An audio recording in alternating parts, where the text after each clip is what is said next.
Hello friends, in today's video I'm gonna be walking through how to create chat folders on Telegram Messenger. But before getting started this video, make sure to subscribe. How to do it: so open your Telegram app and tap on this three line icon to the top left corner and tap on settings, tap on chat folders and tap on create new folder.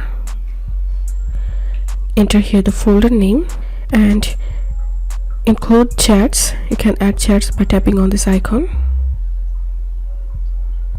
and tap on done and tap on remove chats to remove any chats from here, and then tap on save. And here you can see the folder has been created here.